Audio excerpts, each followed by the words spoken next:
Araw na to kaya kami nagdesisyon na sumama upang iparamdam sa ating gobyerno na talamak ang korupsyon, talamak ang kahirapan, talamak ang pagpapahirap sa taong bayan, talamak ang kawalan ng pag-asa at hanap buhay sa ating mga mamamayan.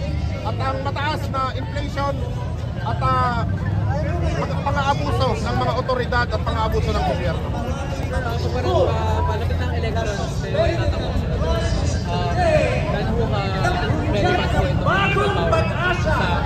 ito ay pagpapakita ng pakikiisa sa taong bayan, pakikiisa sa ating mamamayan na tayo ay nakikisimpatya sa lahat ng hinaing, sa lahat ng mga problema na hindi masolusyonan ng gobyerno ngayon. Ito ay pagpapakita lamang na tayo ay galing talaga sa grassroots, galing tayo sa ibaba, galing tayo sa laylayan, na nararamdaman natin yung paghihirap ng taong bayan at tayo lamang ang makakasolusyon ito. Hindi yung mga nakaupo sa gobyerno na simula pagkabata, simula pagkapanganak ay meron ng gintong kutsara sa kanilang mga kamay. Every year na lang ho, dati malinis ako may power commemoration. Pero ngayon pinubura ng Administrasyong Marcos ang kasaysayan na kung saan ang ating bansa ay nalugmok sa katiliran, nalugmok sa pagpapahirap ng taong bayan, nalugmok sa kawalan ng hanap buhay, sa pangdikipit ng Administrasyong Marcos, ng matandang Marcos. Ngayon, nauulit na naman, kaya tayo nakikiisa na huwag na itong mangyari pa. Maraming salamat.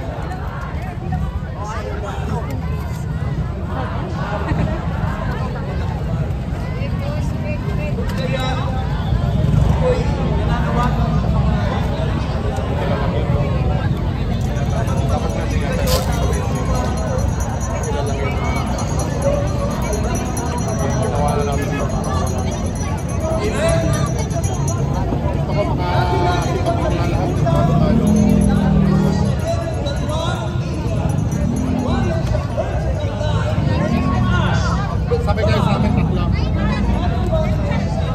Masay sasakyan nyo.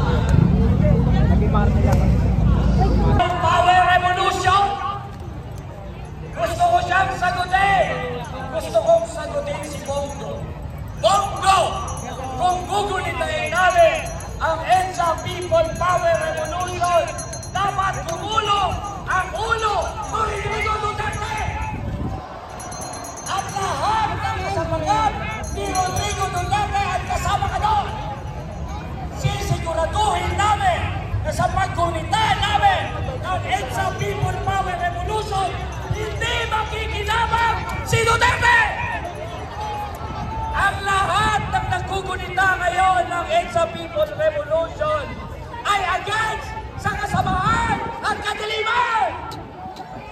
Nakakalimutan yata nila na ang People Power Revolution ay hindi revolusyon ng mga burgess.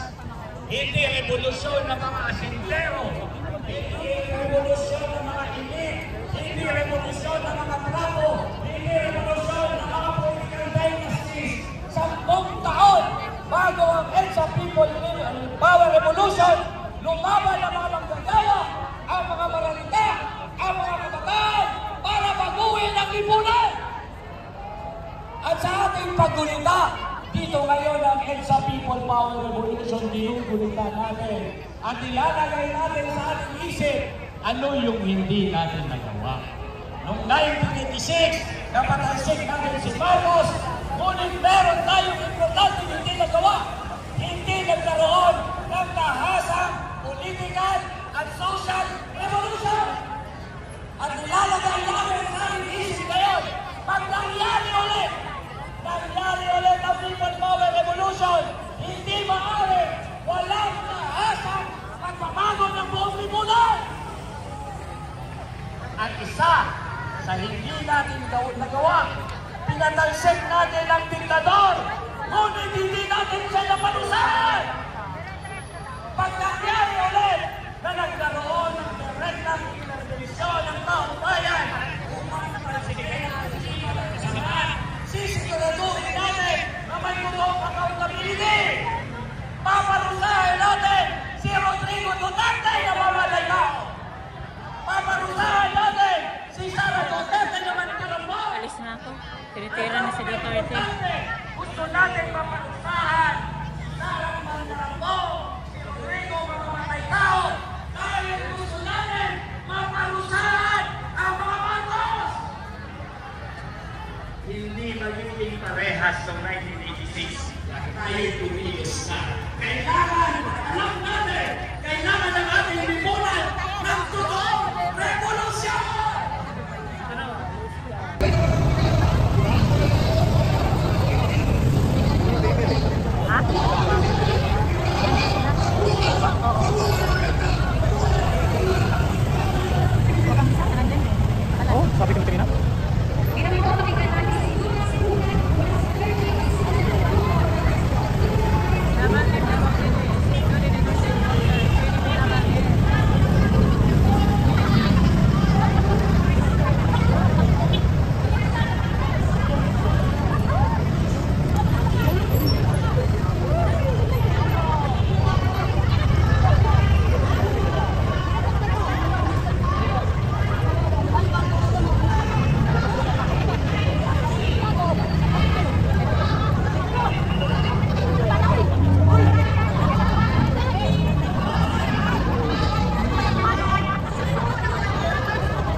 giliran, marami din doon nagpakaupo. Pero nung ano pinapaalis nila, nung mga DJs na ano, pinapaalis. Tapos ngayon nasa gilid. Ayaw nila paalisin.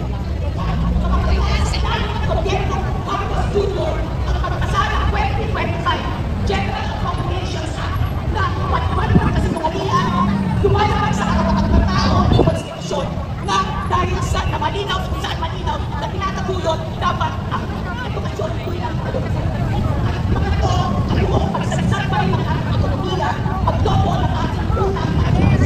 Kaya sa ganitong klase ng sitwasyon kung saan patuloy ang paglamang sa karapatang pagkakaroon ng mga bayan, hindi tayo kailangan tumigil sa ating pagkilos, sa ating sama-sama konsulitong pagkilos laban sa kasalukuyang gobyerno at lahat ng mga bumubuo ng kasalukuyang gobyerno.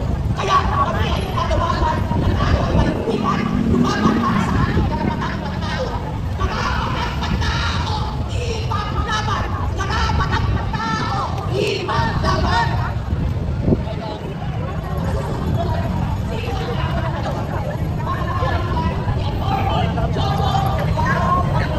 Sino kayo nataling dito? Mga personality.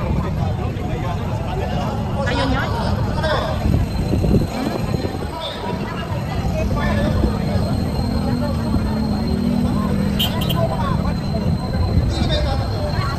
Yung parang sports car? Pumilis na wala kami dito.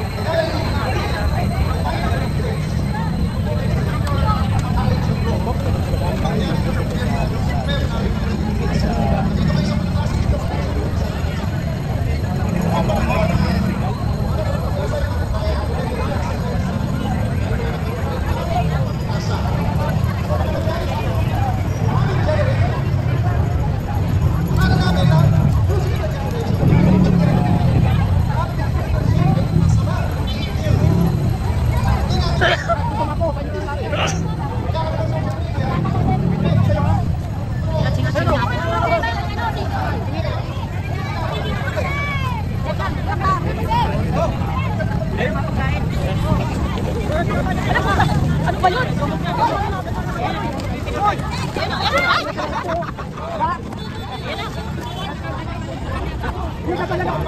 Dali mo na yung katot-katot.